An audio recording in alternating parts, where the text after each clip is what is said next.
Hello, welcome to the Q. A couple weekends ago, we got together with a bunch of people in Oklahoma, played some BBR4, and as you can see there, I came away with a new map, Lieutenant Dan's BBR map version 4.1, and there's a 0.6 on there because it's already changed again since I got this one, just slightly though.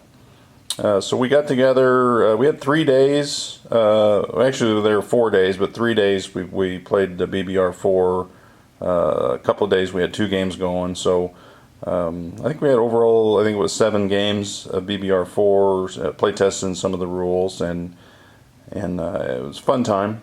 I think we had 8 at the peak players, so 2 on each team, 2 tables going. I think that was for Saturday, Sunday we had those numbers.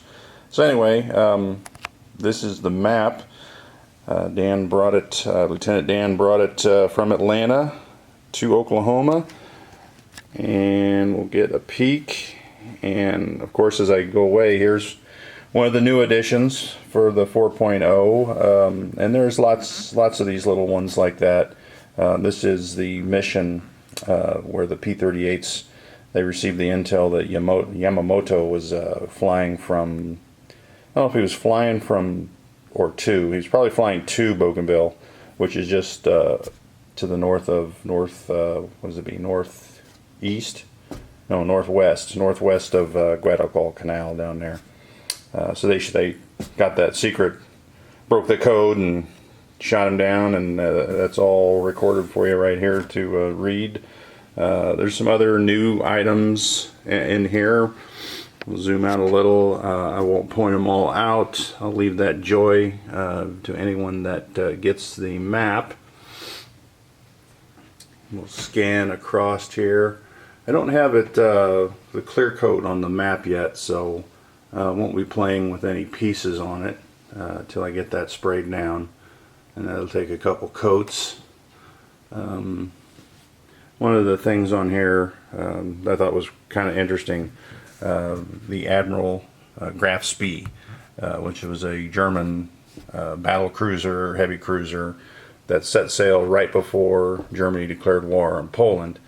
And then as Britain and France declared war on Germany, it went on its little rampage in the South Atlantic and even into the Indian Ocean a little bit, sinking ships, and then back into the Atlantic, commerce raiding, and then eventually was caught up with a British cruiser force for the Battle of the River Platte, where it was severely damaged. I think it went into up the river into Uruguay, where it was seeking shelter, which was a neutral country.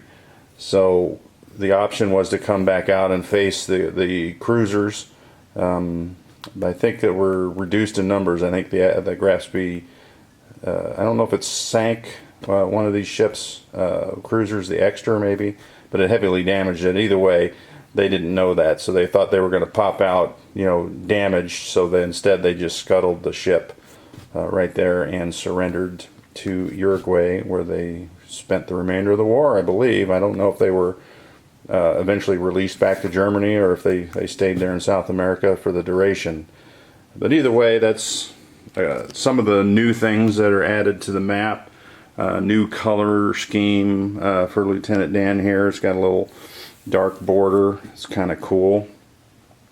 But overall, it's a pretty good map. But as far as the BBR4, some of the changes, if you watched our YouTube game earlier this year, the Mongolian rule, we used that. So this was the new Mongolian territory setup, unit setup, and we used that in that game, and Japan attacked it, and unfortunately the dice rolls kept it from being really a valid test, because Japan lost a lot of planes there that they shouldn't have. And either way, but I still think it's a good rule. And the Mongolian part of that rule is that it's no longer a strict neutral.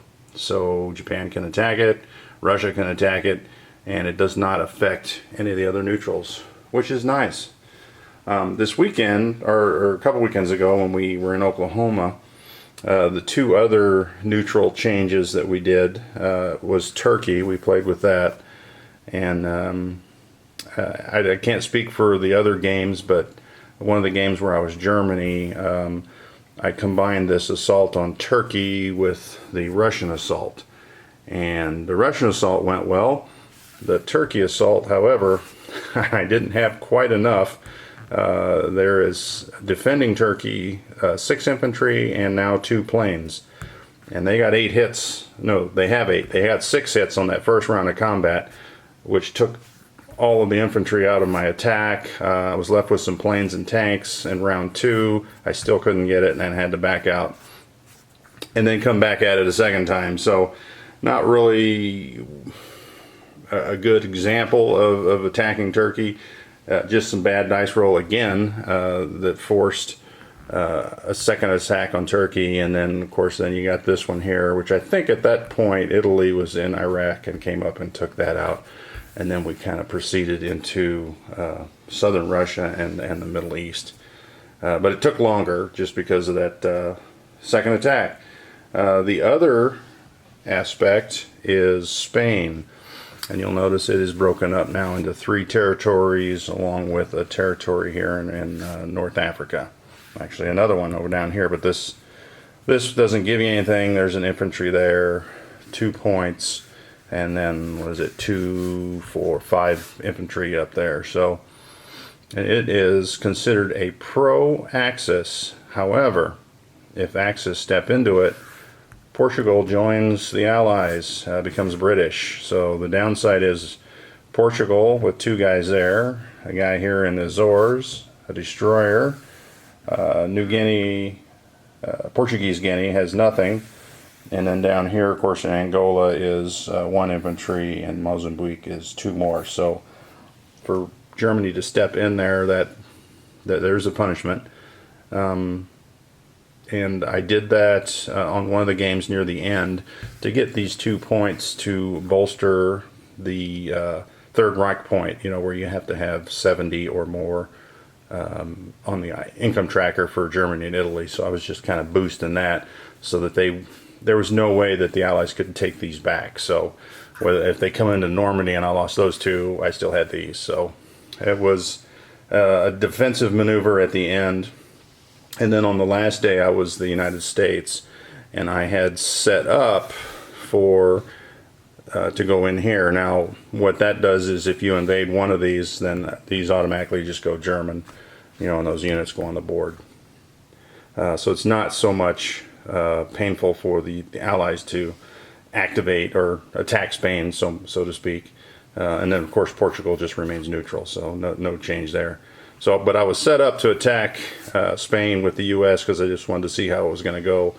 But unfortunately, Germany and Italy they kept coming to Cairo, and there was going back and forth between Britain and Italy and Germany, and then even the Commonwealth was sending some guys up to help out as well. So back and forth battle. So I had my Americans over here, and I had to send some over to try to end that battle. So that was the tipping factor, and then the Axis gave up on that. But by then, I could not get my plan to go in here to Spain, because then you want to go into France, obviously, and the time had expired as far as getting all that done. So I missed out on that opportunity, but that was just part of the gameplay, which was, it was fun.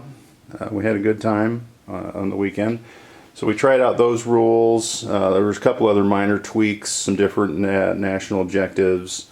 The Russian Lend-Lease was a little different. South America was a little different. That was another thing, too, is if the Allies attack Spain, it also brings Argentina in. So that kind of helps, even though it's pro-Axis. You still have to get German or Italian units there. But if they attack Spain, then that just automatically goes to German, and then they got those units right there that threaten one of the new victory points, Rio de Janeiro.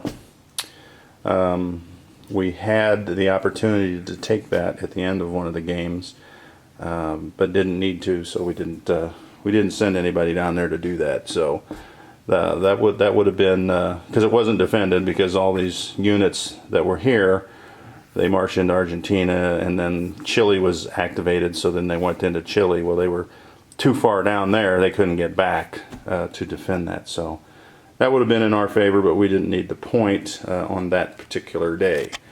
So there's a look at the map. You can probably see it on Lieutenant Dan's channel. You can also go through that his map release video, and he has the instructions for you to order the file. Not really order the file, I guess pay for the file. I think it's $20.